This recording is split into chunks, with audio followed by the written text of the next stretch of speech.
Hari Om. Welcome to ಮನೆ ಪಾಠ. Dear students, ಈ ಶ್ರೀಮಂತ ಮನೆ ಪಾಠ ಸಂಸ್ಥೆ ಇದೆಯಲ್ಲ, ಇದು ಒಂದು ಅತ್ಯಂತ ಮುಖ್ಯವಾದ ಸಮಾಜಮುಖಿಯಾದ ಕಾರ್ಯಕ್ರಮವನ್ನು ಹಮ್ಮಿಕೊಂಡಿದೆ. ಇನ್ನು ನನಗೆ ಯಾಕೆ ಸಂತೋಷ ಅಂತೀರಾ? ಯಾಕಂದರೆ ನಾನು ಕೂಡ ಇದರಲ್ಲಿ ನನ್ನದೊಂದು ಸಣ್ಣ ಪಾತ್ರವನ್ನು ಮಾಡ್ತಾಯಿದ್ದೀನಿ. ಹಾಗಾದರೆ ನಾನು ಯಾರು ಅಂತ ನಿಮಗೆ ತಿಳ್ಕೊಳ್ಳೋ ಕುತೂಹಲ ಇದ್ದೇ ಇರುತ್ತಲ್ವ. ನನ್ನ ಹೆಸರು ಉಷಾ ಬೀಜಿ ಅಂತ. I am native of Mysuru. ನನ್ನ ವಿದ್ಯಾಭ್ಯಾಸ ಎಲ್ಲ ಇಲ್ಲೇ ಮೈಸೂರಲ್ಲೇ ಆಗಿದ್ದು. ಪ್ರಾಥಮಿಕ ಶಿಕ್ಷಣನ ನಾನು ಗದಗ ಜಿಲ್ಲೆಯಲ್ಲಿ ಪಡ್ಕೊಂಡಿದ್ದೀನಿ. ಮತ್ತು ಪ್ರೌಢಶಾಲೆ, ಕಾಲೇಜು ಎಲ್ಲ ಮೈಸೂರಲ್ಲೇ ಆಗಿದ್ದು. ನನ್ನ ವಿದ್ಯಾರ್ಹತೆ ಬಂದು BSc B.Ed, ಹಾಗೆ MA ಇನ್ ಲಿಟ್ರೇಚರ್ ಕೂಡ ಮಾಡಿದ್ದೀನಿ. ನನಗೆ ಮೊದಲಿಂದನೂ ಸ್ವಲ್ಪ ಈ ಓದೋ ಹವ್ಯಾಸ ಜಾಸ್ತಿ. ಹಾಗಾಗಿ ಆಗಾಗ ಒಂದೊಂದು 2 ವರ್ಷಕ್ಕೆ ಒಂದೊಂದು ಕೋರ್ಸ್ಗಳನ್ನ ಮಾಡ್ತಾಯಿದ್ದೆ. ಅದರ ಫಲವಾಗಿ ನಾನು 2 ಪೋಸ್ಟ್ ಗ್ರ್ಯಾಜುಯೇಟ್ ಡಿಪ್ಲೊಮೊಗಳನ್ನ ಮಾಡಿದ್ದೀನಿ. ಅದರಲ್ಲಿ ಒಂದು ಬಂದು ಕಂಪ್ಯೂಟರ್ ಅಪ್ಲಿಕೇಶನಲ್ಲಿ, ಮತ್ತೊಂದು diploma in mental health and guidance ಅಂತ, ಅದು ಕೌನ್ಸಿಲಿಂಗ್ ಕೋರ್ಸ್. ಅದು ಇದಾದಮೇಲೆ ನನಗೆ ಈ 2014 ಇಂಟರ್ನ್ಯಾಷನಲ್ ಯೋಗ ಡೇ ಅಂತ ಅನೌನ್ಸ್ ಮಾಡಿದ್ರಲ್ಲ, ಅದ್ರ ಮೇಲೆ ಬಹಳ ಒಲವು ಬಂದುಬಿಡ್ತು. ಹಾಗಾಗಿ ಅದ್ರ ಮೇಲೆ ಒಂದು ಡಿಪ್ಲೊಮಾ ಮಾಡಿಕೊಂಡೆ ಗಂಗೂಬಾಯಿ ಹಾನಗಲ್ ಯೂನಿವರ್ಸಿಟಿಯಿಂದ.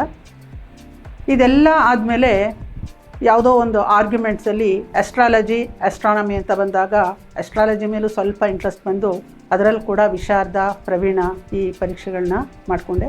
ಇದಿಷ್ಟು ನನ್ನ ವಿದ್ಯಾಭ್ಯಾಸ. ಇನ್ನು ನನ್ನ ವೃತ್ತಿ ಬಗ್ಗೆ ಹೇಳಬೇಕಂದ್ರೆ, ನನ್ನ ಮೊದಲ ವೃತ್ತಿ ನಾನು ಶುರು ಮಾಡಿದ್ದು 1989ನೇ ಇಸ್ವಿ. ಮೊದಲ ಉದ್ಯೋಗ ಚಿನ್ಮಯ ಮಿಷನ್ನ ಚಿನ್ಮಯ ವಿದ್ಯಾಲಯ ಶಾಲೆಯಲ್ಲಿ ಸುಮಾರು 21 ವರ್ಷ ನಾನಲ್ಲಿ ಕೆಲಸ ಮಾಡಿದೆ. ಮ್ಯಾಥ್ಸ್ ಮತ್ತು ಫಿಸಿಕ್ಸ್ನ ತೊಗೋತಾ ಇದ್ದೆ ಪ್ರೌಢಶಾಲೆ ಮಕ್ಕಳಿಗೆ.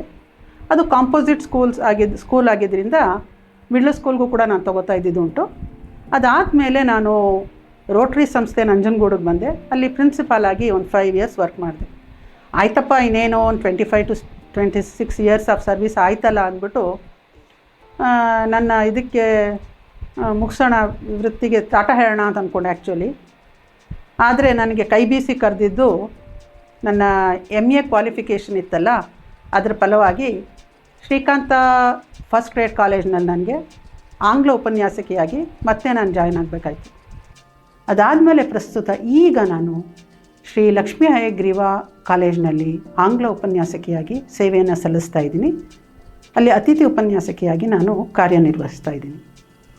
ಇನ್ನು ಈ ಶ್ರೀಮಂತ ಸಂಸ್ಥೆ, ಇದಕ್ಕೂ ನನಗೂ ಹೇಗಪ್ಪ ಒಂದು ನಂಟಂದರೆ, ಈ ಸಂಸ್ಥೆಯ ಮುಖ್ಯಸ್ಥರು ನನಗೆ ಒಂದು ಆಮಂತ್ರಣವನ್ನು ಕೊಟ್ಟರು.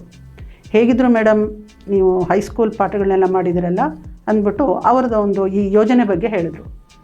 ಈ ಯೋಜನೆ ಹೇಗೆ ಅಂದರೆ, ಮಕ್ಕಳ ಇಂಗ್ಲೀಷ್ ಮೀಡಿಯಮ್ ಕ್ಲಾಸಸ್ನೇ ಸ್ವಲ್ಪ ಅದರ ಕಾನ್ಸೆಪ್ಟನ್ನ ನಿಮಗೆ ಮಾತೃಭಾಷೆನಲ್ಲಿ ಹೇಳ್ಕೊಡೋದು. ನೋಡಿ, ಇದಕ್ಕೊಂದು ಸಣ್ಣ ಉದಾಹರಣೆ ಕೊಡ್ತೀನಿ ನೋಡಿ. ಈ ಕಂಪ್ಯೂಟರಲ್ಲಿ ಕಂಪೈಲರ್ಸ್ ಮತ್ತು ಇಂಟರ್ಪ್ರಿಟರ್ಸ್ ಅಂತ ಇರುತ್ತೆ.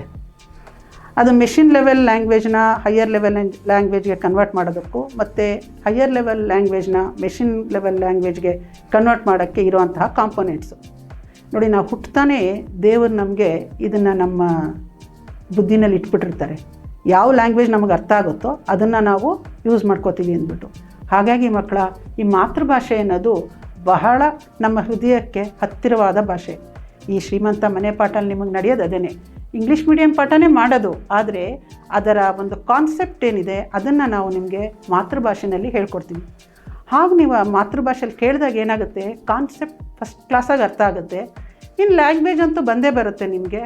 ಪರೀಕ್ಷೆಯಲ್ಲಿ ಹೋದಾಗ ಈ ಕಾನ್ಸೆಪ್ಟ್ ಏನಿದೆ ಅದನ್ನು ತಿಳ್ಕೊಂಡು ನಿಮ್ಮ ಓನ್ ಸೆಂಟೆನ್ಸಲ್ಲಿ ಬರೆದಾಗ ನೀವು 100% ಸಕ್ಸಸ್ ಆಗೋದು ನಿಜ.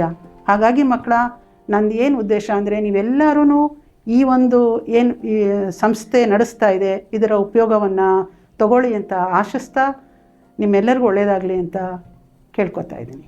Thank you. ಧನ್ಯವಾದಗಳು.